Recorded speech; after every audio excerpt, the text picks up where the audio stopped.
Alors bienvenue et bonjour. Aujourd'hui, je vais tenter de vous démontrer comment importer votre bergère sur soit votre iPad, votre iPhone ou encore votre iPod.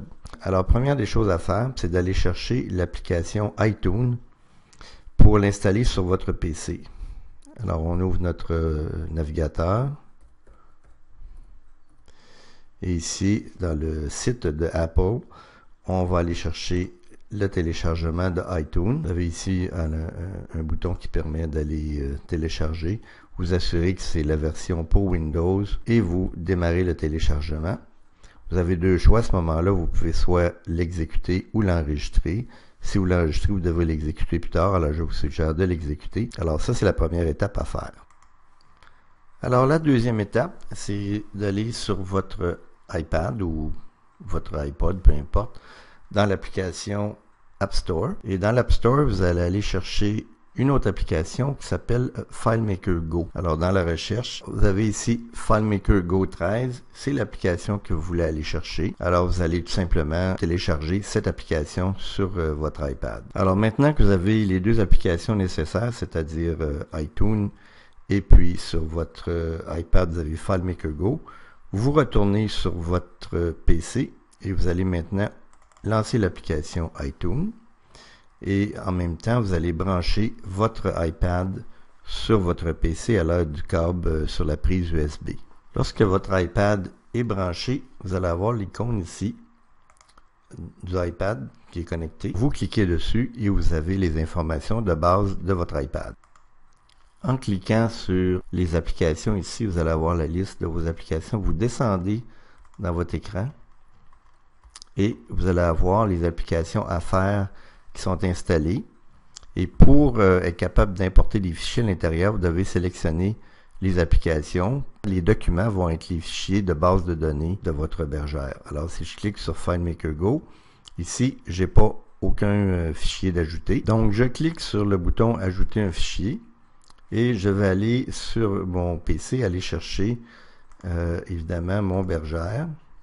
Et ce que je dois transférer, c'est les fichiers FMPUR ici. Vous allez avoir 9 fichiers à transférer. Alors on choisit les fichiers qui sont de base les FMPUR. Vous avez admin, agneau, que vous pouvez transférer. Alors, vous voyez que les fichiers ici se transfèrent. Vous transférez ensuite le fichier qui contient la base de données du cheptel, c'est-à-dire cheptel FMPUR. Et vous continuez comme ça pour la série des fichiers au complet dans votre bergère. Nécessairement, les fichiers de backup, on n'a pas besoin. Là. Conformation. Vous allez avoir aussi valeur. Vous allez avoir un fichier qui s'appelle temp button. Ensuite, vous avez le fichier d'aide que vous devez envoyer, le fichier qui commence par la lettre P et finalement le fichier de médicaments. Alors maintenant, ça fait plusieurs fichiers que vous devez transférer la première fois, mais parmi tous ces fichiers-là, finalement, il y en a deux qui sont importants, qui vont contenir vos données, qui sont les fichiers agneau et cheptel.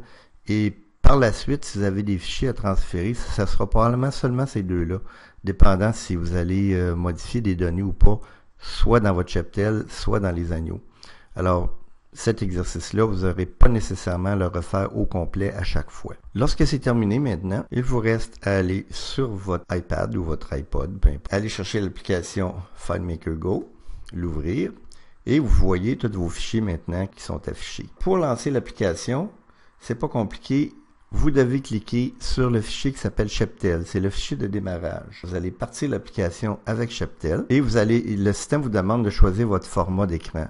Si vous êtes sur un iPad, évidemment, les écrans ne seront pas les mêmes que sur un iPod ou un iPhone parce que la grandeur de votre système n'est pas le même. Alors, je vais choisir iPad parce que maintenant, je suis sur iPad.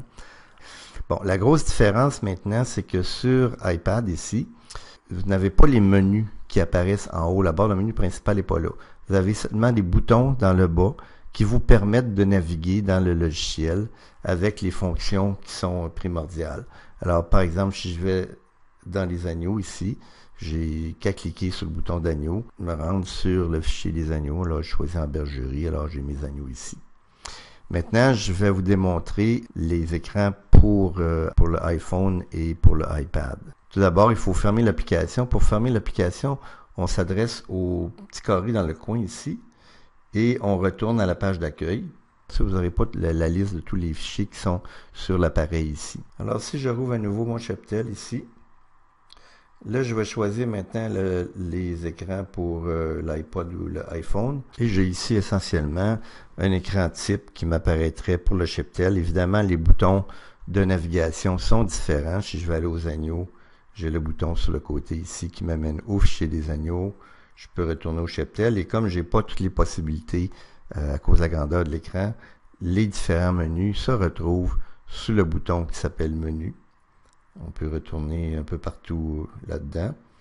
Et vous avez d'autres fonctions, les fonctions de recherche par groupe, par race, comme vous avez dans votre logiciel.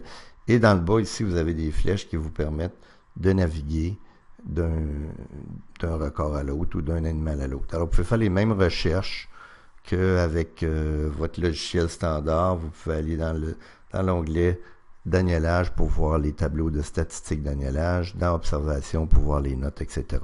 Alors voilà, c'était la présentation sur la façon d'installer votre bergère sur votre iPad ou votre iPod.